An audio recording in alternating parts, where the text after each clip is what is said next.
be clear. I thought the Georgia voting law was a case of the state's election officials fixing a problem that did not exist. And there were parts of the law which did and do concern me, notably the idea of giving partisan legislators oversight power previously held by election officials. But the comparisons to Jim Crow always struck me as outrageous. I said it at the time. And the numbers bore that out.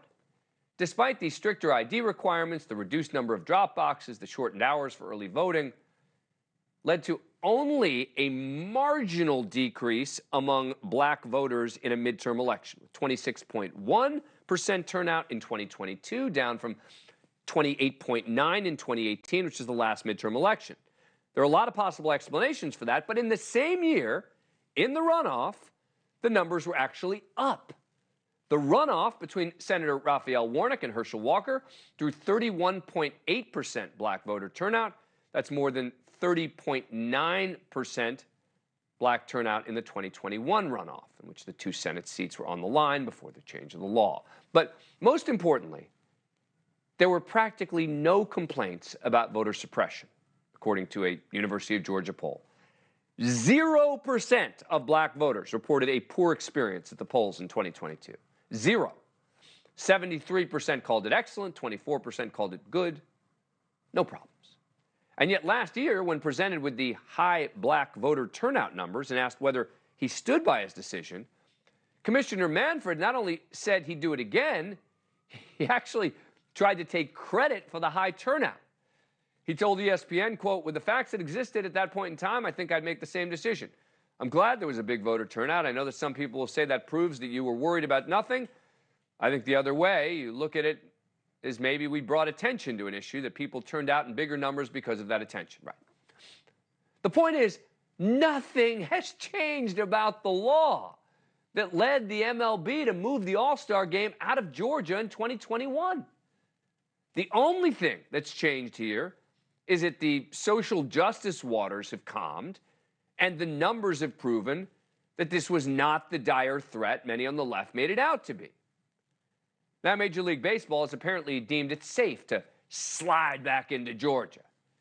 And that also seems to expose how insincere it was from the beginning. Joining us now is Michele Tafoya, former sports broadcaster, host of the Michele Tafoya podcast. Thanks so much for coming on the show. Appreciate it. Great to be with you. So what do you make of this?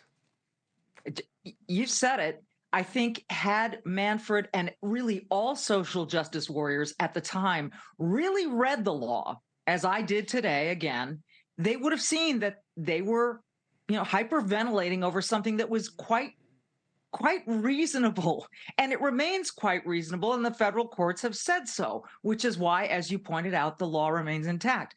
I think the other hypocrisy that we forget about is at the same time that they moved the All-Star game out of Atlanta, they signed a streaming deal with a Chinese company that had dropped Tencent, that had dropped the NBA after a GM of the Houston Rockets supported a pro-democracy movement in Hong Kong.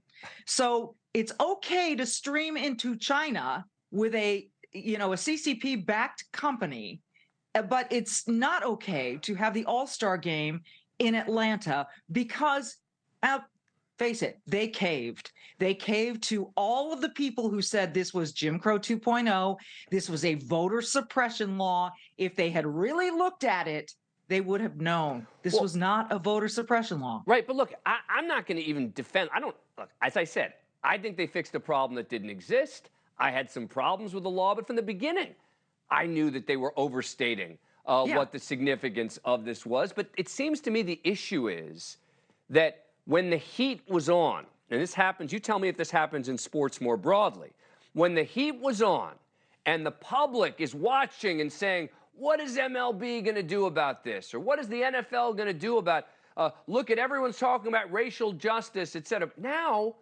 that it's not the number one conversation, they say, you know what, we'll move it right back to Atlanta again. Yeah, no, there's no question there are knee-jerk reactions, and they are catering to these louder people. Yeah. I mean, you see it even now with these pro-Palestinian movements that some people are starting to just give a little bit and allow them a little bit here and there. It's these loud movements, sometimes on the fringe, sometimes not so much on the fringe, that often dictate the reaction. And so many of the reactions, like I said, are knee jerk. They do it in a split second because they want to appease everyone, they want to calm the waters, and then go about their merry way. Thank you for watching. Go to newsnationnow.com to find NewsNation on your cable provider. And don't forget to click the red subscribe button below to get more of NewsNation's fact-driven, unbiased coverage.